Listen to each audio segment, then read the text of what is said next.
Il lavoro è quello che è, lavoro è un quarto del solito. In agosto avevo pagato con l'aria condizionata 2.600 euro di Enel, siamo passati a 6.266 euro con una settimana in meno di lavoro. I conti sono presto fatti, bollette dell'energia elettrica praticamente triplicate e preoccupazioni anche per lo sgravio dell'IVA previsto dal governo, perché un ristorante come il suo questi costi non potrà neppure scaricarli.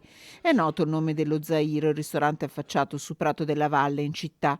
L'iniziativa di venerdì 4 di spegnere tutti i lampadari e accendere queste lampade sui tavoli è stata raccolta da molti. Per solidarietà ho già dei parecchie prenotazioni, sperando di riempire almeno quel giorno lì, e ringrazio chi verrà, insomma.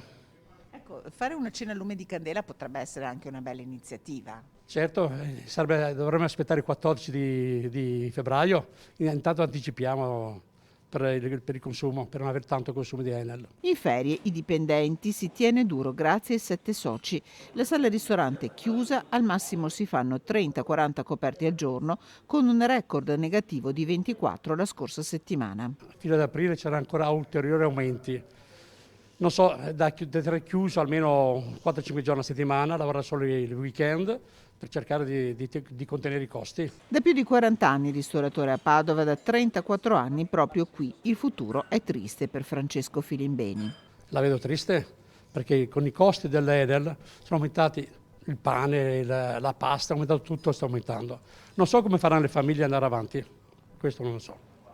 La vedo triste.